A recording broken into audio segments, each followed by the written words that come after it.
the Attitude Era back. It's like, no, you need a period when people have characters again.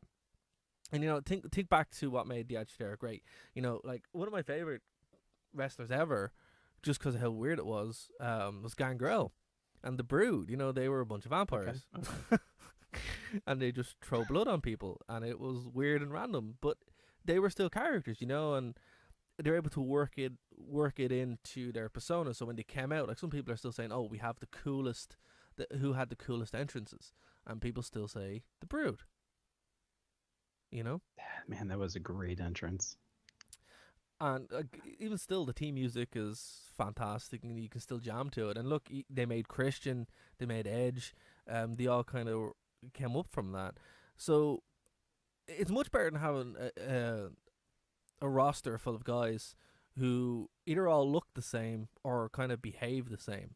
And that's kind of something that we've noticed with a decline with their merger from NXT to Raw or SmackDown, where even the guys who are very unique, like the Finn Balor's, aren't unique. Finn wore the paint, fair enough, but that only works because it's special, and it never Right. really, it hasn't captured that magic. I think even if Bobby Roode was to come up to the main roster, and he should be on the main roster. Bobby Roode is one of the best wrestlers in the world.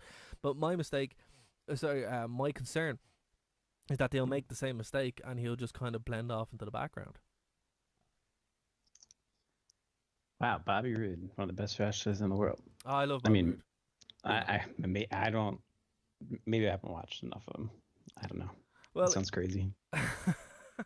Sounds crazy. well, as far I saw so many beer money matches that oh I man, didn't want to have to watch. no, I just don't see. I mean, he's got a great theme song, and that means a lot, which makes me think about, are there ever, because I realized it this week, like there's wrestlers that I've liked solely because of their theme song, and then their theme's done, and I'm kind of like, oh yeah, now you have to actually wrestle and be on my TV. well, yeah, that I came to that realization with Maria when she made her big return. She yeah. came out, and I was like, oh, okay. I mean, all right. You took your last whatever. That's fine. I guess you guys you're a little older, but you still look good. Why don't I like you though? And then I looked up her old Titantron. I was like, oh my god. I used to put Legs Like That by Zebrahead on like mix CDs. Like that's how much I liked her theme song. Wow. And I Well, realized I just have no interest in her. well, And Zack Ryder was the same way. yes, I loved his theme song. yes, I have no interest in seeing Zack Ryder wrestle. Somebody's flipping me off right now for like either like, man, I love Maria or Ryder. I'm not sorry. It is what it is. Well, look, as I said, team music is all tied up with the character thing, and if they nail the team music, well, that's going to get them over by itself. Like, actually, I would say one of the things that I hate about AJ Styles right now, it's like literally the only thing I hate is team music. I cannot stand that theme. I really don't like it. I love, like, WWE should have just bought Really? before they put the rapping into the TNA team, they should have just went with that one. That was fantastic.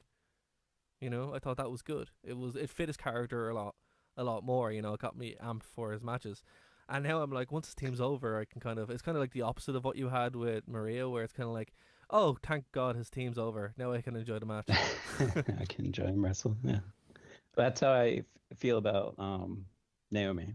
Really? That theme music. Oh my God. I'll just be walking around the house. I'll be like, oh, my mate. Oh, God. Can't get amazing out of my head. It's stupid as theme. Now she's got to do like this big dance to it, so it goes on. They play it longer, as if it wasn't in my head enough. It's torture. I don't know. Torture. I don't think there's any really good themes right now in the, like, that have that kind of catchiness, because it's all they went through the period there where they Sammy's licensed is music. good. Sorry, go on. Sammy's is good. Sammy's is good, but I see. I don't think Sammy's theme fits Sammy at all. Because it's weird ska kind of thing. And it's just like, yeah, if And he's like an Islamic Canadian. yeah, It's very bizarre. it's very bizarre. Like, if they gave him like one of those weird hats, like the hats that all the ska kids used to wear, and like he came out with a trumpet, that would fit. It's like, cool, okay, you're a ska kid. That would make sense. But just, I don't know, it just doesn't work for me. Like Kevin Owens' team is awesome. It does kind of have that kind of like, it fits him It's perfectly. like, yeah. I Um, think see, I like AJ's. I think you gotta put AJ's in context of what they thought he was going to be when they brought him in oh, to go on. what he turned into. Okay. And I think it fit where they were going with him originally. And then they're like, oh crap, like we actually have to give the title to this guy. People really seem to like him in the crowd. Like, what? Yeah, All right, I guess is this his theme? All right, cool. Let's go with it. but And I mean, it's created a ton of memes. I mean, what else can you get out of a theme unless like Fandango's and you're gonna hit the charts with it? I mean, that's not gonna happen.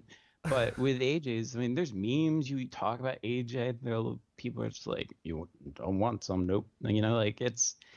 I think it's not bad for his character necessarily. It right. gets buzz, and most theme songs don't get any buzz. No one's going out there and being like, "Man, I'm so happy Carmella came out so I could hear this weird bass notes come out of my TV with no treble." Like I don't get it. But like, it's one of the things that, if there's anything like I could take back from a couple of years ago, it would be their team. Even when WWE was awful, like actively bad, the teams are still quite good because they were licensing music. But now it's just kind of like, It's you know, when TNA weird. All goes through what's the CFO yeah, CFO, does most yeah. of their themes now. Yeah. Like sometimes they nail it. Like Finn Balor's team is legit Mm-hmm. fantastic, and I like Seth Rollins' team. Shinsuke's is great. Glorious Yes. is great for Bobby Roode. So I suppose not every team's gonna be fantastic. Oh, one of the worst teams in the world, and it needs to change. Dean Ambrose's team, I can't stand it anymore. It's just so lame. Mm. It's like, I don't know, man. Dean Ambrose is one of those guys who, when I think the book is written, if he keeps going on the way he's going, he's just, you know, he's gonna be a guy doing things because he's just not interesting at all. Mm-hmm. But okay, you were saying is Well, and he's so willing to take crazy bumps. He's so willing. Whether or not he likes them is a different issue. He doesn't like them. He's made that abundantly clear. But like you said, he's willing to do it. but see like It's that kind of pigeonholes him. but see the bump things, like some people say, well, that's what got Mick Foley over. No, it's not really. No. If you look back on Mick's career, he was incredibly popular. After he started taking the bumps, his character got him over. His likability and the comedy, goofy stuff got him over. I don't know, like as much as I like, a good hardcore match or whatever, these are guys at the end of the day, and you're doing it night after night. They're not going to be around very much longer. Their career's going to be cut short. Like look at Daniel Bryan, for example.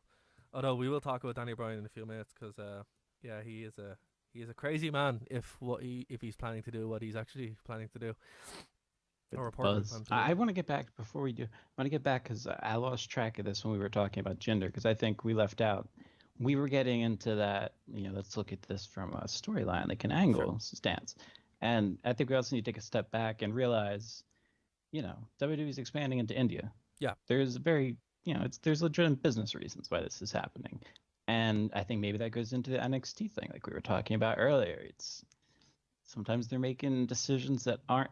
Wrestling's gone from being about matches and getting people to come out to uh, the carnival so you can see a match, or go to Madison Square Garden because these guys are going to be tangled up. That's not what it's about anymore. It's about how much can we get for our TV contracts? Can we expand into other countries? What kind of ad revenue?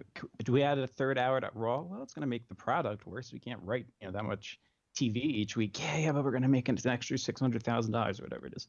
Like it's wrestling's not about sports and even sports entertainment. It's not about what we think sports entertainment is about anymore. It's evolved into this very corporate conglomerate of it's best for business. That's true. And I That's think very people true. thought, oh, it's best for business. That means the people I want to see are going to be the guys that are winning championships. No, they literally mean it's best for the stock price.